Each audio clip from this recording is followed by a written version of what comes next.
All right, get ready. This deep dive, we're going north, way north to Fairbanks, Alaska. Ooh, Alaska. Land of the midnight sun and the northern lights. But also, apparently, the birthplace of buffalo wings. Really? Yeah. So we're going to meet Frank and D.A. McGilvary. Okay. Couple that, their story is as amazing as the landscape up there. Wow. They spent their whole lives in Fairbanks. And get this. What? They're recipients of Meals on Wheels, but they've also been lifelong volunteers. That's amazing. Really shows the power of community support. It really does, especially in a place like Fairbanks. Yeah. So Frank, he arrived in Fairbanks back in 1960. Okay. Fresh off his first plane ride ever. Wow. And Alaska had just become a state, so brand new. Talk about a new frontier. Right. What was Fairbanks like back then? Well, Frank always described it as this vastness. Vastness. But with that came some extremes. Like what? Like temperatures between 50 and 60 degrees below zero. Seriously? Yeah, no joke. That's insane. That's Alaska for you. My winter coat would just give up. Mine too. But Frank thrived. He was a civil engineer. Oh, wow. They even called him a pioneer of Alaska. What did that even mean back then? Yeah. What did that involve? I mean, it was more than a job. It was building a whole state from scratch, almost. I can't even imagine. Think of the challenges, building anything in that kind of environment. Right. And he worked on some huge projects, like surveying the damage after that massive 1964 earthquake. Oh, wow. Yeah, that was devastating. Yeah, it was. Being part of that recovery must have been incredible. Yeah. Absolutely. And he wasn't just assessing things. He was using his skills to actually find solutions, helping Fairbanks rebuild. That's amazing. It is, and it speaks to their sense of community up there. It does. They're looking after each other. Even just hearing about these early years, you can really sense that. You can. So this is where DA comes in, right? This is it. I heard they met at a going-away party. They did. For someone headed to Antarctica. You got to talk about an icebreaker. That's fantastic. From the South Pole to a lifetime together in Fairbanks. That's a journey. It is. 61 years of marriage, 7 children. Really says something, doesn't it? Absolutely. Their bond was incredible. But it wasn't always easy for them, was it?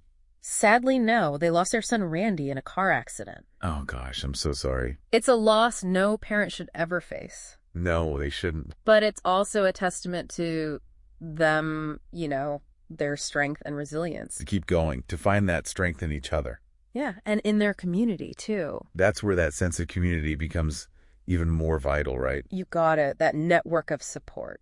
It brings us to that full circle moment with Meals on Wheels. It does. I'm ready for that full circle. How did they go from volunteering to needing the service themselves? Well, life threw them a few curveballs. Okay. DA had a series of strokes. Frank battled cancer.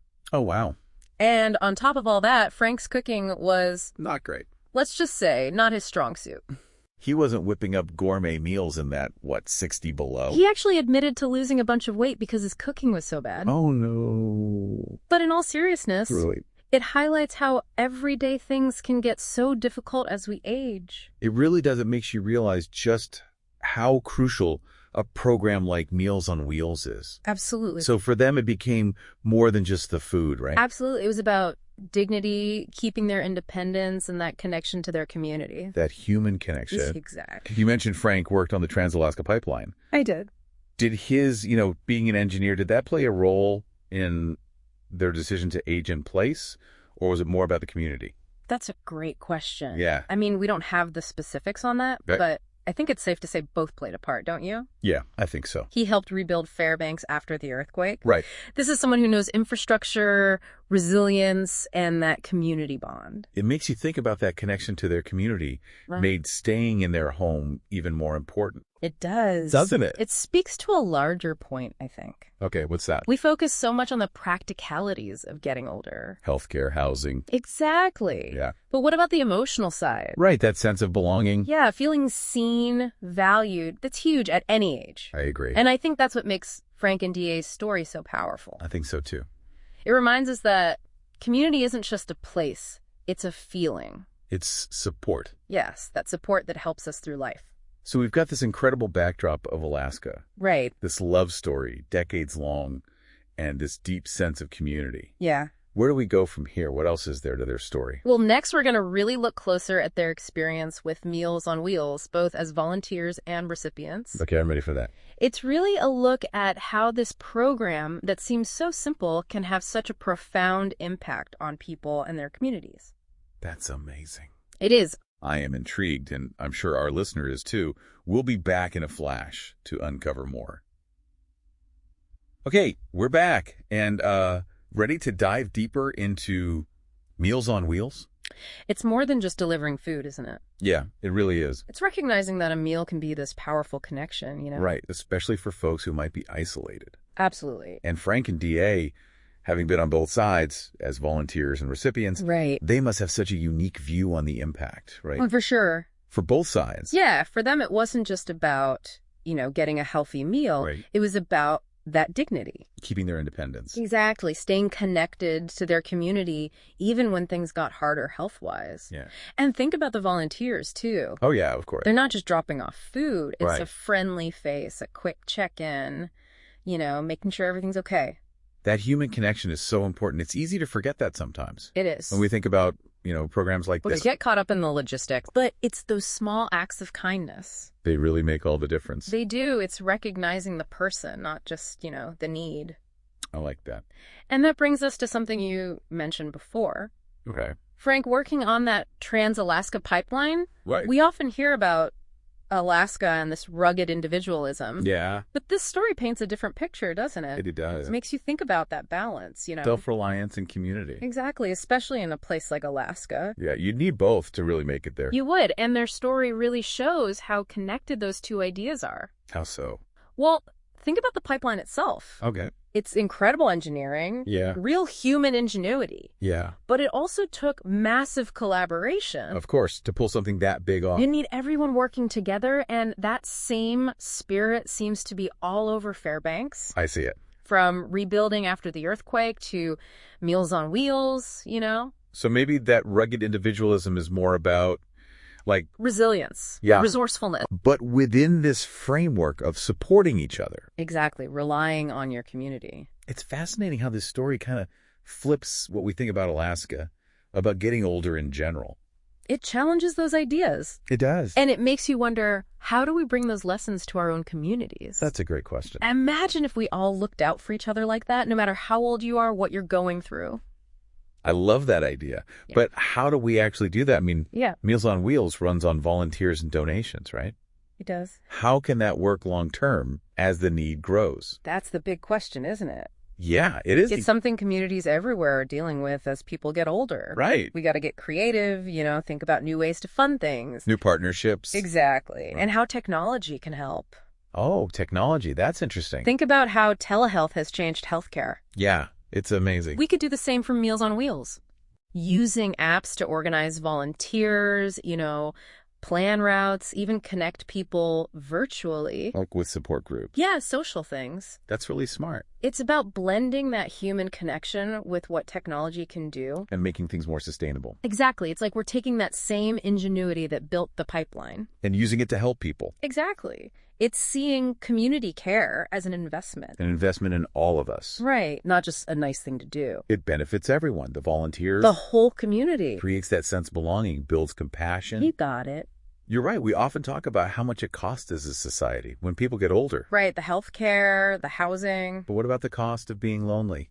Feeling forgotten? Yeah, it's huge. We've got to address those needs too. Absolutely. We've focused a lot on the logistics of Meals on Wheels. Yeah. But I'm curious about the other side, the emotional part. What do you mean? Have you heard any stories that show how much this program affects people on that level? Oh, so many. I remember hearing about this volunteer.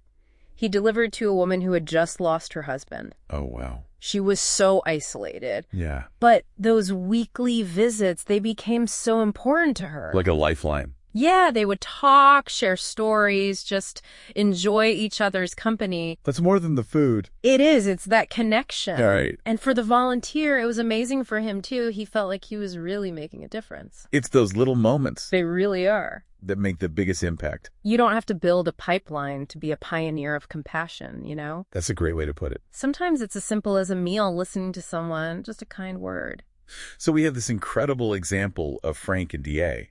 Yeah. Their love story, that deep sense of community in Fairbanks, Alaska. It's amazing. And through them, we've explored Meals on Wheels. Right, how it helps people, but also how we value and care for one another. And now for the last part of our deep dive, Yeah. we're going to broaden things out. You zoom out a bit. Look at the bigger picture. Yeah. What can we learn from Frank and D.A.? And that applies to all of us, Exactly. no matter where we are in life. That's what we'll be talking about next. Stay tuned. All right, we're back and ready to kind of shift gears a bit here. Okay. You know, Frank and D.A.'s story, it's so inspiring. It is. But it also got me thinking About some bigger questions. Okay. Like, what can we learn from their experience Right. that we can all apply? Yeah, no matter where we live or, what stage of life we're in. Exactly. That's the key, isn't it? Yeah. Their story, it's not just about Alaska Right. or even Meals on Wheels. It's about how we think about getting older Yeah, about community. and how we help each other through all the ups and downs, You mentioned before how we tend to, put so much emphasis on being independent Yeah. and being young. Our society's obsessed with youth. It's like we forget that we're all going to get older Right. and we're all going to need help at some point. We do. What if we, changed how we viewed aging? How do you Not as getting worse, but as just another stage Okay. with its own, opportunities And and contributions. Yeah, Frank and D.A., they really seem to live that way, don't they? They do. They're not defined by their age or their health. They're still active. Still part of their community. Even if it looks different than when they were younger. Right. What if our communities were designed to help people age in a place like that? Instead of, pushing people aside as they get older. It's a good question. Imagine, neighborhoods that are easy to get around. Yeah, good public transportation. Community gardens. Intergenerational programs. Spaces where people of all ages can connect. Yeah, mix and mingle. It's not just about living longer. It's about how well you live at every age. Exactly. We talk about the practical stuff, the caregiving. Yeah. But what about feeling connected? That sense of belonging. Being seen, valued. That's so important. No matter how old you are. It all comes back to that sense of community Frank and D.A. had. In Fairbanks. How do we create that, in a world that feels so divided sometimes? Yeah, that's the challenge, isn't it? It is, but it's also the opportunity. It starts with small things, recognizing that we're all connected. Like what? Like checking in on an older neighbor, volunteering, supporting policies that help caregivers. Right, things like that. It's changing our mindset from me to we. So instead of asking, what can I get? Yeah. It's what can I give? Exactly. What skills, time, anything I can offer to make my community stronger. Frank and D.A.'s story shows us that the most impactful things are often the simplest. Right. A meal, a listening ear, a genuine connection.